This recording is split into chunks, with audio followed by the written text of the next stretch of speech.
Привет, друзья! Сегодня я разберу новости, которые напрямую касаются и Германии, и Европы, и даже Соединенных Штатов Америки. ЕС готовится убрать пошлины на товары из Америки, но Вашингтон отвечает по-своему. В Германии спад химической промышленности и тревожные сигналы с завода Mercedes-Benz. В Соединенных Штатах Америки массовое задержание рабочих на строительстве завода Hyundai. К этому добавляется рекордное сближение цен на электромобили и автомобили с двигателями внутреннего сгорания, прогноз о дефиците воды к 2035 году в Германии и горячие споры о видеонаблюдении с искусственным интеллектом. Все эти истории точно стоит обсудить. Подпишитесь на канал, чтобы не пропустить важные последние новости, и поехали. Итак, в конце августа 2025 года Европейская комиссия представила законопроект, согласно которому пошлины на промышленные товары и сельскохозяйственную продукцию из Соединенных Штатов Америки будут снижены до нуля. Это решение является выполнением обещаний данного президенту Соединенных Штатов Америки Дональду Трампу в рамках торгового соглашения, подписанного в июле.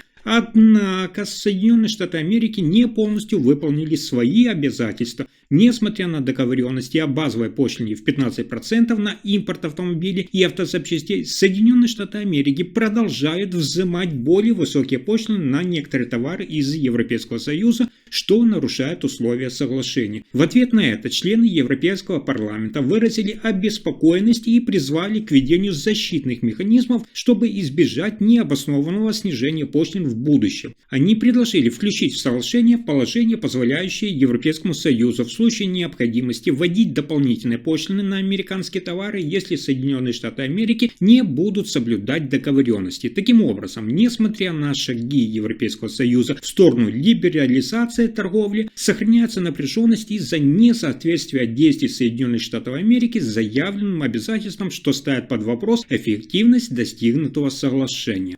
Следующая новость привлекает внимание жителей Германии. Немецкая химическая и фармацевтическая промышленность переживает серьезный спад. Во втором квартале 2025 года производство сократилось, внимание, на 3,8% по сравнению с предыдущим кварталом и на 3,1% по сравнению с аналогичным периодом прошлого года. Общий объем продаж снизился также на 2,7%, составив 52,2 миллиарда евро. Капацитеты заводов использовались лишь на 71,7%, что является самым низким показателем с 1991 года. По мнению экспертов, причиной спада стали слабый спрос как на внутреннем, так и на внешних рынках, а также снижение заказов со стороны промышленных клиентов. Кроме того, в начале года наблюдался рост экспорта в Соединенные Штаты Америки в ожидании введения пошлин, что также повлияло на текущие показатели. Представители отрасли призывают правительство принять меры для улучшения условий ведения бизнеса, включая снижение бюрократических барьеров и повышение конкурентоспособности. И еще одна важная новость в Германии. Компания Mercedes-Benz планирует завершить серийное производство фургонов Sprinter на заводе в Людвигсфельде, Бранденбург до конца 2029 года. После этого производство E-Sprinter будет перенесено в Польшу. Министр экономики Германии Катарина Райхе выразила обеспокоенность по поводу возможных последствий для рабочих мест и экономики региона в целом. В настоящее время на заводе в Людвигсфельде трудится, внимание, около 2000 человек, и пока рабочие места обеспечены до 2029 года. Однако после 2030 не предусмотрены меры, которые могли бы полностью компенсировать сокращение производства и сохранить текущий уровень занятости. Компания Mercedes-Benz заявила, что в настоящее время на заводе в Людвигсфельде продолжается производство как стандартных, так и электрических моделей Sprinter в зависимости от спроса. В ответ на обеспокоенность местных властей компания сообщила, что в Людвигсфельде уже создана опытная производственная линия для новой электрической платформы One EA. В будущем Mercedes-Benz планирует рассмотреть дополнительные варианты использования мощностей завода в сотрудничестве с социальными партнерами. Решение по переносу производства E-Sprinter в Польшу обусловлено стремлением компании оптимизировать производственные процессы и соответствовать требованиям рынка. Однако оно вызывает опасения относительно будущего завода в том же Людвигсфельде и рабочих мест в регионе. Но давайте посмотрим на новости за океаном. В начале сентября 2025 года в американском штате Джорджия была проведена масштабная операция иммиграционной службы, в ходе которой задержаны до 450 рабочих на строительстве завода по производству аккумуляторов для электромобилей, финансируемого Hyundai и LG Energy Solution. Среди задержанных оказалось около 30 граждан Южной Кореи, что вызвало дипломатическое беспокойство Сеула. Задержания были частью усилий администрации президента Дональда Трампа по борьбе с нелегальной миграцией, включая проверки на рабочих местах. Министерство внутренней безопасности Соединенных Штатов Америки заявило, что операция проводилась на основании судебного разрешения и касалась незаконной трудовой практики.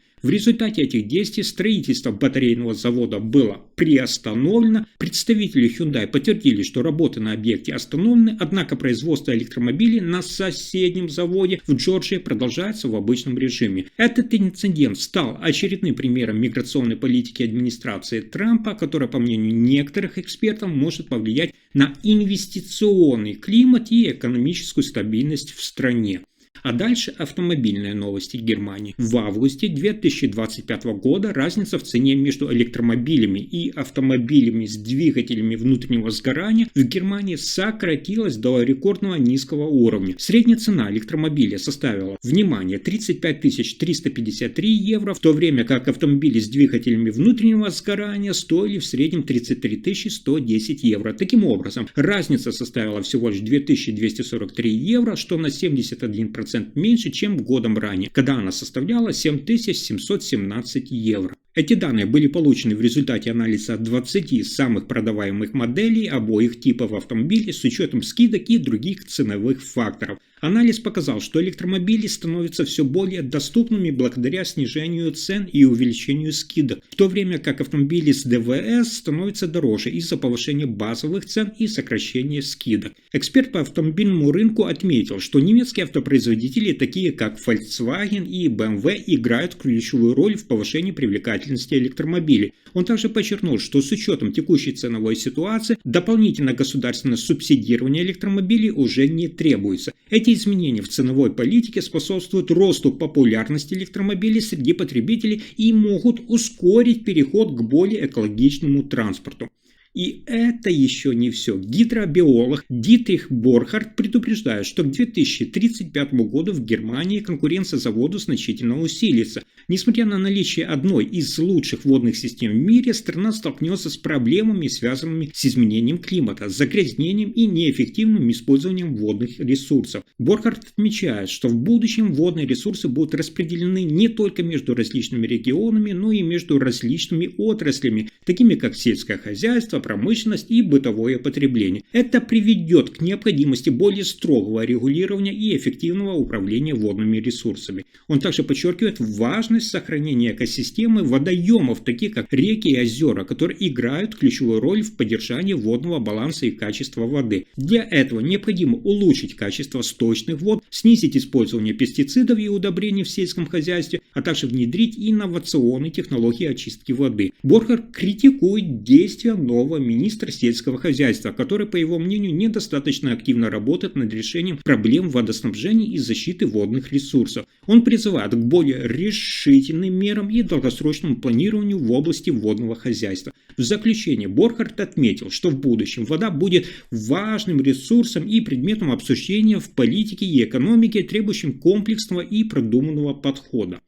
И еще одна важная новость. В Германии продолжается обсуждение использования искусственного интеллекта для видеонаблюдения в общественных местах, таких как площади и вокзалы, в то время как представители Христианско-демократического союза ХДС считают, что это повысит безопасность, защитники данных выражают обеспокоенность по поводу вторжения в личную жизнь граждан. В Мангейме, например, установлены камеры видеонаблюдения на улицах, ведущих от главного вокзала к рыночной площади, поскольку этот район считается проблемным из-за преступной активности. В Тюбингене планируется оснащение автобусного вокзала камерами с искусственным интеллектом, чтобы предотвратить акты вандализма и серьезные преступления. Однако местный уполномоченный по защите данных Тобиас Кебер заявил, что уровень преступности на этом вокзале не отличается от других районов города, и угроза подачи иска остается актуальной. Представители ХДС Христианско-демократического союза считают, что решение видеонаблюдения должно принимать местное самоуправление, а не опираться исключительно на статистику преступности. Они предлагают изменить законодательство, чтобы муниципалитеты могли устанавливать системы искусственного интеллекта видеонаблюдения в любых местах, которые они сочтут нужными, без необходимости доказывать повышение уровня преступности.